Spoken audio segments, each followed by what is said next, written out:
What are we doing? What done? Are the 49ers doing, man?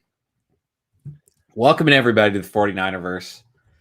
We're here to vent. We're here to try and figure out what the 49ers are doing.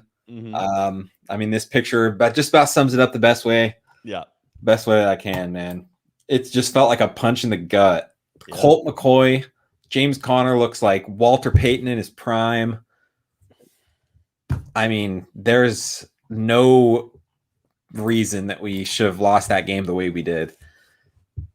I mean, you can go to the fumbles. Do you think that if the 49ers don't fumble those two balls, does it even matter?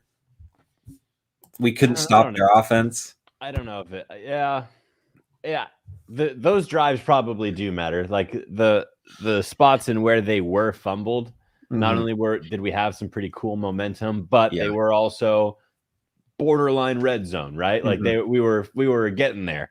Yeah. So I do think that the outcome of that game is a little different if we don't fumble those balls. Yeah. But top to bottom, though, this team isn't ready for the type of competition that our division has. No. That the Super Bowl is going to demand that you match if you want to contend in it.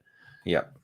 So for me, it's just why are we hanging on to so hard these I understand Norman's been our best cornerback, but that's because we're not playing our rookies, right? Like why is Norman and Kirkpatrick why are they getting the meaningful reps when we've got the rookies that you take at legitimate spots in the draft that should denote that you're going to be playing them sooner than later.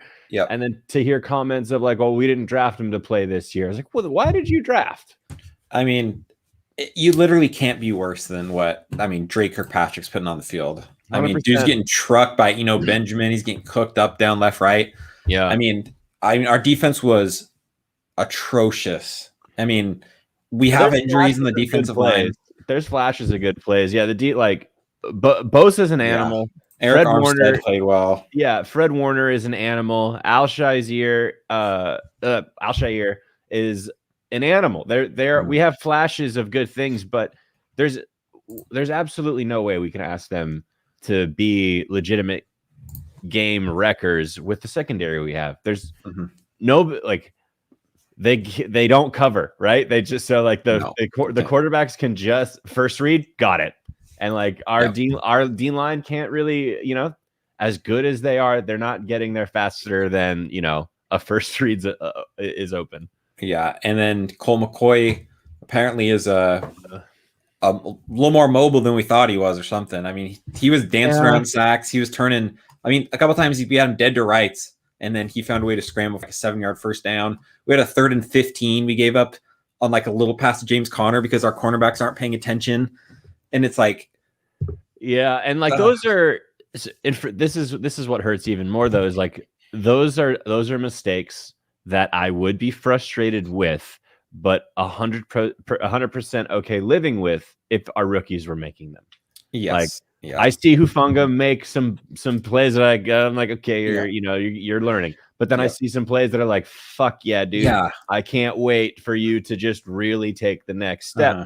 There is no next step for these journeymen, right? There is no next step for these players that we're just holding on to. Drake Kirkpatrick is not going to all of a sudden become a good cornerback. We're not getting better play out of him. So, we got to just stop that. That one is. Yeah, I mean, if Jalen Moore gets beat over and over, it's okay. But he's just not even. Tom Compton is so bad. Right. He's so bad. We're just holding on to it. Yeah, and we were just. I mean, at that point, put Aaron Banks in and then bump Brunskill over. That's what we need, or bring Jalen Moore. I mean, anything. It's Kyle Shanahan is so stubborn in his takes sometimes. A little bit. It's I don't care if Jalen Moore is going to be worse. You have to at least try. Because that's what I think that they're doing is I understand, and that they're 100% right if the argument is, no, we can't do that because that would make us worse right now. But I would go one step further and say, but it'll make you better tomorrow.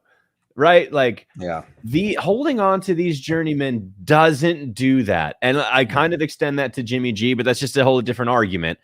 But it's just like holding on to these older players that have been in the system, that have seen the NFL, that we've got the tape on them. We know who they are.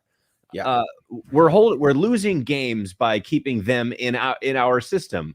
And for what reason? What are we doing? Why are we holding on to that? What is this team doing? Yeah. Right. And it goes so much deeper than like our quarterback played. I mean, like, so the Cowboys lost because Dak played really bad. Jimmy G played great, and we got obliterated. It's like Jimmy G's best play isn't enough to elevate our team.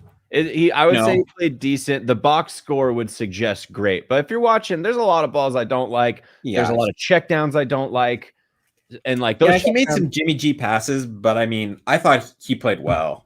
The Kittle fumble was more on Kittle than Jimmy. The Ayuk fumble was more on Jimmy, because Ayuk is going up into the clouds. Yeah, but he fumbled like 3 seconds later, though. I know, because he has to corral this ball out of a cloud's butthole and bring it to him. And rather than in the numbers tucked and run, like he has to go up here, do a bunch of fancy football shit and bring it down. And it's because he had to do all that. The other guy made a great play and punched it out. That one just sucked. I'm not saying it was just like this bonehead Jimmy play or a bonehead Ayuk play. It's just that one is a little more Jimmy, because he sailed it. And I saw a lot of balls that were just fucking up there. Yeah, and that's what Jimmy does. I don't know what his deal is with the high throws. I don't know. Like that's something where if I saw Trey Lance do that for say 2 games in a row, I'd be like, that's pretty annoying. Yeah, but I hope he gets that fucking under control. It's not. I don't have that with Jimmy. It's like that's kind of who he is, right? Yeah, you just kind of have to accept that that's Jimmy's game for some reason. High throws. I don't know why. I don't know if he has small hands, so he lets balls sail sometimes. I don't know, but it's like I wish that Jimmy was there, like just sucking, and we could he was costing us football games. But our struggles are so much deeper than that. Even when he struggles, it's really like the losses isn't on him, but it's just we're stalling our overall development. I think is more my issue than like what we're rolling out on Sunday. Like I understand the argument of trying to be very competitive right now. Yeah. But the fact of the matter is we're not. The thing we're rolling out isn't competitive. So let's just develop the young players that we have and get better for tomorrow. Because this whole playing for right now, it sucks. Like we don't look good. I mean, and it's almost like Kyle Shanahan, now that he's might feel his seat getting a little bit warmer, he's not going to want to develop anybody at this point. He's thinking, I need to win this game. I need to make tomorrow competitive because people are coming for my head right now. I think the hot seat lives more in the Twitter space than it does in reality. He's not going to get fired. If the 49ers win 6 games, I don't think he gets fired, but I think that now next year becomes like maybe his last chance. Maybe. And I mean, even that though, there's 2 other options I'd think about. There'd be Bieniemy or who you mentioned, Bill's offense coordinator. Yeah, those are neat. I still want Shanahan over them. It's just there's just something going on right now that it's hard to really put my finger on. I don't know, because even the media answers, like when Kyle Shanahan gets asked like direct questions, what's going on, they're really like politician answers. This whole this is like, I'm not giving away anything. Yeah, this is just I'm gonna placate you and we're gonna move on. Yeah, and that part's getting really annoying. Just that we need to play better. We didn't execute. It's like okay.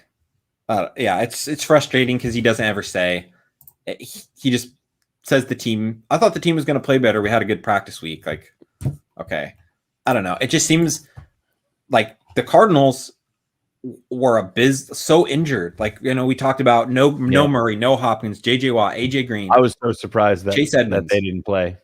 And I was too. But their team played for their coach. Business as usual, right? Yeah, that's what good teams do. The Saints. Are injured. They play for Sean Payton. They win. The Seahawks, granted, right now they aren't really winning, but typically, no matter how hurt they win. They're 1-1, right? With Geno. I think they're 0-2 because they lost Monday. They lost the Steelers. They lost they're 1-2, right? Because they lost to the Saints and they lost to the Steelers, but then they beat Jacksonville. Right. So 1-2. Okay, 1-2. All right. So I mean, but they're playing. They're playing hard for their coach. You know, all those games have been competitive. The 49ers are getting blown out, and we just look It just looks weird. And I can't imagine that this idea of, well, we didn't draft these cornerbacks to start right away. We didn't draft that offensive lineman to start right away. Mm-hmm. We didn't get this quarterback to start right away. Yeah. So, okay. So if the idea was to roll what you had, why didn't anybody address the fact that we don't have what we had? There's a lot of players that left. Yeah. You know, so why didn't we? So if the idea is this team's good enough to win right now, why didn't you then just replace the immediate departures that we absolutely had? And I just got a lot of head scratching to do. I just wish I could be a fly on the wall in whatever war room meetings they have on when they discuss the strategy. Yeah, I mean, because we lost Sherman and we lost Akello, both guys who contributed real time last season and the 100%. Year before. And so our answer was, okay, we got Ambry Thomas and Demo. Okay, cool. Obviously, I mean, we didn't take Josh Norman was a mid-season ad. So was Drake Patrick. So it's not like these were like this. They were part of the plan. They were oh shit, we need to do something. Or Dante Johnson's going to be our wide receiver too. Right. And two, I understand they love Mostert and he got a lot of good run last season, but as just as much run as he got, we had a lot of games where he was inactive, right? Yeah. So this idea of like, and we're going to do the same thing with Mostert and he's going to be our leading rusher. It's like, well, no, we didn't even get him to the preseason. Yeah. Thank God for Elijah Mitchell, man. The 6th rounder. So then what are our scouts doing with that 3rd rounder, Trey Sermon, who's been healthy scratched or just non-existent in the game plan? Yeah. That kind of like non-team building moves, that is so frustrating. It just doesn't make any sense. And not to mention, I mean, where's the running game? Elijah Mitchell was playing solid. He was making, he was running hard. He was making the best of, what he was giving. Cardinals were the 2nd worst run team in the NFL. And we drop back like 45 times. Yeah. It just doesn't really make any sense to me. When we know our defense is ass and they're going to get destroyed, I'm going to run the ball and I'm going to make my time of possession as long as possible. Well, that's how we did it with Trey against the Cardinals the first time. Yeah. We ran it. We just ran it with Trey, which was not like just do the same thing with Mitchell. Yeah. And we were a play away. Dude. We were a play away. And right now we're a Trey away. Maybe we are. I mean, I see there's literally no reason why Trace doesn't start. Both Trays just to get more playing time. Need it. He's not even getting on the field is another thing. That's what I'm saying. And you know what it looks like when you let your quarterback sit for a year and fucking develop. You know what that looks like? Jordan Love against the Chiefs. Yeah, it did. You know what? Yeah. And that looked like bullshit. Yeah, I don't want any of that development. No. I want real life experience for our 3rd overall pick, Trey Lance, and he's gonna ball. Yeah, and now the Packers are in trouble because Aaron Rodgers might not be coming back, and now they're sitting there with Jordan Love. What do you mean not coming back? Aaron Rodgers. I mean, next year probably. I'm assuming. Oh. I'm assuming he's not coming back next year. Gotcha. Okay. Or maybe ever. Maybe. I don't know. I saw him making those eyes at Tomlin. I wouldn't be surprised if he's a Steeler. Bro, that would be dirty. It would be. Dude. See, that's the kind of shit that you got to think about. Oh, hey, that kind of shuts the league down. Aaron Rodgers, Deontay Johnson, Chase Claypool shuts the league. Yeah. I hope he goes to the AFC. I mean, Denver would be great too. Sutton, Judy, Tim Patrick, Anson Fant, Melvin Gordon, Javonte Williams in the run game, dude. There are some teams where if he goes, it's automatically unfair. Man, and they're like the teams like that. They're literally like a quarterback away, and that's what I felt like we were, And then I felt like we needed a franchise quarterback because not only that, I didn't really care for Jimmy G's play near the tail end of the year before that draft. I didn't either. I've been frustrated with Jimmy for a while now. So I didn't love that, and I didn't love the price tag that I knew that was going to just this isn't something that's sustainable. He won't be the guy forever. Mm-hmm. I did think that we needed a franchise guy. It's just we needed a difference maker, and we got him. So my frustration is that we're not really unleashing it. Yeah, and I mean, and the thing too is now we spent the house on Trey Lance.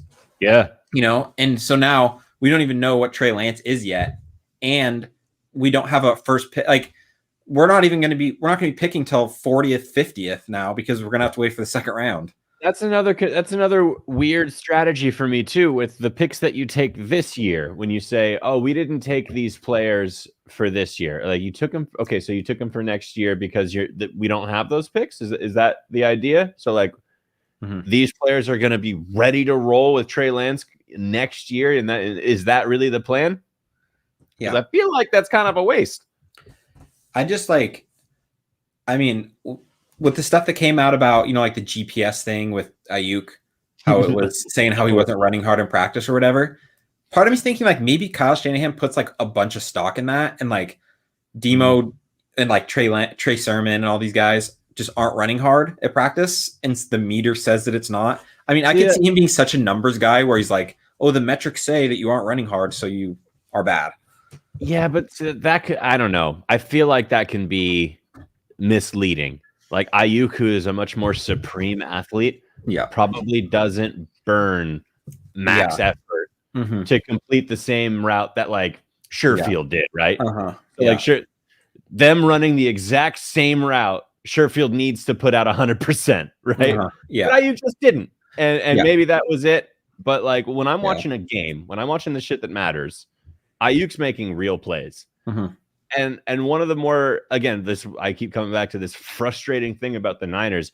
I feel like they're not putting any focus or rewarding any kind of like real competition or real competitiveness within the players. Yeah. It's been just like, this is what it is. This is what we're doing. Next question. It's like, well, why don't we just lean into a camp battle? Yeah. It's like the Belichick mentality without any of the good parts. Without any of it. Yeah, 100%. So why aren't you just leaning into fucking like put Jimmy on the hot seat? You understand, the quicker you put Jimmy on the hot seat, Kyle's off the hot seat. If I can make it a camp battle, make it so it's just it's about the game. It's about competing. Because you're gonna find a hard time convincing me that if you watched a practice or watched a game, that the effort put out by Sherfield and Sanu was actually more than Ayuk. And like, if you just look at it was so much better that we're not even going to put him on the field. That's what I'm saying. So if you just like, we're not rewarding, or we're not looking at like real football right now, like real competitive natured people going out and competing. It's just this idea of like, nope, I got it. And like I said last week, that's not what it is. It's not Kyle with his nose up in the air. But right now, it's hard to defend. I don't know what's going on. Yeah, and it's almost like he's picking and choosing who he's going to like have like this weird like higher standards for almost. Like Ayuk wasn't running hard and pass blocking enough, so he gets benched. And then like Jimmy, overthrows 10 guys in a row. Yeah, Trey Lance isn't even going to see the field. Like Josh Norman gets cooked and has penalty after penalty after penalty after penalty, yet Demo isn't even going to be active next week. So I just like be consistent with that kind of shit. And Demo had his baby this week, so that's why he wasn't active, but he hasn't been active the last 3 weeks either. So right. No, we're clamoring for him. Yeah, and he was arguably the preseason MVP. Dude literally gave up like one catch. That doesn't earn you playing time. It doesn't even earn you like a suiting up. That's what I'm saying. Like the way that I see football and the way that most teams operate, like if you win out in practice, if you go compete better than the next guy, you start. And that's just not what I'm seeing out of the Niners, and I don't get it. I don't understand why. Yeah. I mean, he has some weird like anti-rookie, anti-young guy thing going. Yeah. That I don't know what it is. It's so, I mean, it's not anti-rookie, not when like they're feeding Eli Mitchell. Yeah. I mean, that's almost you're right. Cause man, I don't know. Because if it was really anti-rookie, it'd be like the JaMychal Hasty show. And we'd be like, whoa, what's going on? Why did we take Sermon and Mitchell? But the fact that Mitchell is doing well, that's cool. That's pretty neat. I just don't understand why then we took Sermon in the third. Like, that's a big pick. Yeah. Traded up in the third. Right. So like, I don't know. That's tough. Yeah. I don't know what this team's going to do. I really don't. I just don't we can see our fucking young guys start developing. Like we're right now as fans, we should be just watching for tomorrow because today isn't gonna. We're not. This isn't the Super Bowl team. No, it's not. It's not. This isn't it. And that's okay. That's okay. There's a lot of players on this team to be incredibly excited about. We're watching Debo turn into an absolute alpha. Ayuk is also of that caliber. He's just not getting the target share. Once he will, boom. Well, Kittle, anytime Kittle steps on the field, he's good for 100 yards at the tight end position. Like Eli Mitchell, our 6th rounder, our running back, is carving up defenses, and he's got real speed. The quarterback, Trey Lance, that we took 3rd overall, is an absolute freak of an athlete. There are other pieces of the 49ers that we're going to get together that we're going to get solidified, and this team is going to be a force. It doesn't look like it's this year. It's very unfortunate, but there's a lot of reasons to still be very excited about the 49ers. Yeah, I wish I had your optimism. Maybe on Tuesday. Maybe I need 2 days to be separated. I guess you're the optimistic one. I'm the pessimistic one.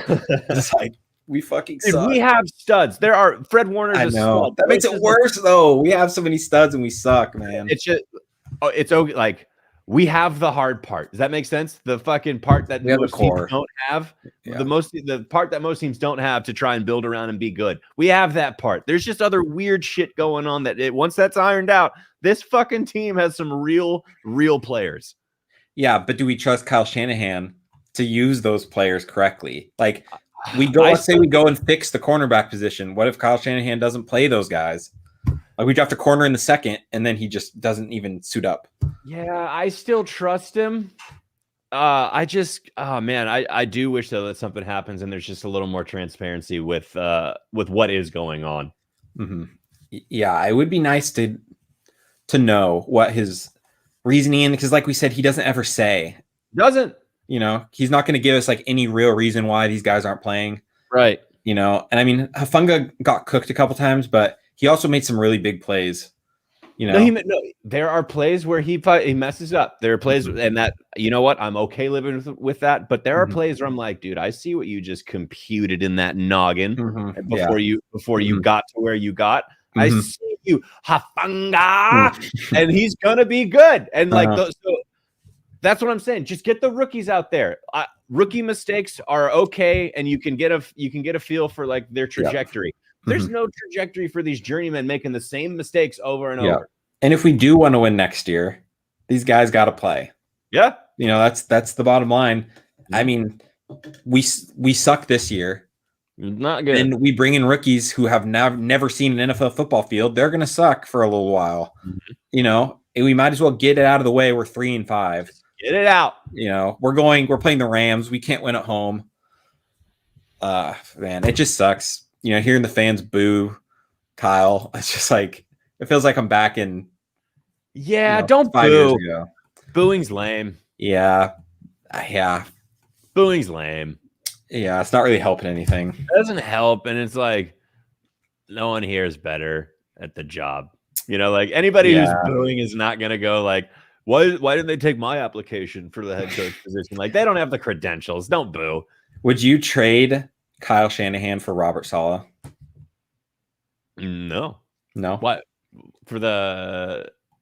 No. I mean, I do like Saleh a lot, but Saleh was our defensive coordinator who looks like he's having a tough time adjusting to the head coaching job. Granted, it's a fucking tall order over there in New York. Yeah. It's like no, I think Shanahan is the better offensive mind. There's just some weird shit. It's not football shit that's the problem. That's why I don't want to move away from it. Yeah. It's not yeah. I don't know. I'm hoping that like something will come out in the off season that will explain just kind of explain it. I mean, I have to imagine Kyle Shanahan knows that he needs to like give a reason why we're 3-5. Got to. Because we're not just like bad. No, we're just losing football games. And whether it's locker room issues, whether it's I don't know. It's so hard to tell. And one of the things that I'm kind of noticing too is that like usually when the Niners are rolling, they're all kind of a little more active on their social medias, having a little more fun. Yeah, It's pretty fucking radio silent from everybody. Like very little posts here and there, maybe a joke, but it just doesn't seem like the vibes are there right now with the Niners in terms of the locker room. So like it is tough to tell what's going on. Yeah, and it did, even on the field, it seemed like the 49ers were having more fun last year. You know, and it just, I mean, granted, you have more fun when you win, but we weren't winning last year, and it even seemed like the team was just a little bit more upbeat. I didn't really ever question the team playing hard. We were just so injured. And I mean, granted, we're pretty injured now. I just have to imagine that there's just some kind of sour energy whenever like Trey and Jimmy are in the same room right now. Like, you think that's what it is? Yeah, that's the only different thing, right? Yeah, I've seen a couple people say it's hard to get behind a quarterback who isn't going to be here next year, which I kind of get. You know, I get that. Like people, you know, trust Russell Wilson, or you know, they trust their guy. They know that this is who their team's built around, you know, and it's just I mean, you flip the coin though. Jimmy G is not, I understand maybe he's not invested, but he's invested in playing in the NFL. You don't get to play shitty and then get somebody to sign you next year for, you know, a good contract. Like you have to show out. And if you don't, then you're just gonna, you know, you'll be the backup. So, you know, maybe he's not invested in the team, but I'm pretty sure he's invested in himself. Yeah. And he wants to fucking get a good contract after this one. Yeah, no, I think Jimmy's invested. I just don't know if like the players around him are invested in him, you know. I just feel like he doesn't have, he's not their franchise guy. I feel like a franchise guy has like a lot more pull. And like since Jimmy's like kind of up in the air, like he's just not going to have any pull. You know. I don't know. Players want to be dope. Players want to play and ball out. I don't really think there's any kind of thought of like, no, he's not our guy. Like, no, I don't think it's that. I think it's almost like a deeper rooted, like, I don't know, drive. I mean, football's like a big emotional game. I think more so than people think it is. Like, momentum carries a lot more weight. And it's something about, like, I don't know. I just feel like having Trey Lance on the field would bring, like, okay, like, we got our guy now. Let's fucking fight this guy. It's not like let's stop worrying about it kind of thing. Like, it's no longer the topic of discussion. It's like, this is the guy. It's like, players will play for the people that they believe in, you know. I agree with that. I like coaches, like the Lions are like the worst team on paper. They're fighting for their coach, you know. They're fighting, and I really like Dan Campbell's press conferences. I see a lot of emotion, a lot of heart, and I think that we need more of that in our lives. And like he's playing with a ton of passion, and that's just interesting. And that's another negative to the way that Kyle Shanahan coaches. I was going to say that is because like. Am I just going to get randomly benched in the doghouse tomorrow? It's like, I don't want to, I don't know. I just feel like he won't even address it like up front to the media. Whereas like Dan Campbell is like fucking pouring his heart out about the goings ons of his team. And it's like, if you have a boss that you don't know how he feels about you, like you don't really know if he likes you. It's like, I don't know. I have so many weird not football questions for the 49ers, and that's just a weird place to be in because I don't have those questions for a lot of other teams. I mean, certainly don't have for the Cardinals. I don't know. They look like they're getting coached up real well, ready to go. Rams coached up, ready to go. Fucking Seahawks, same deal. Coached up, ready to go. Our team just looks like it's just struggling to be itself. Yeah, and a lot of that is like, we're waiting until week 9 for Ayuk to get a decent target share. Yeah, and I mean, I think if our defense can figure it out, this team can put some better football games together.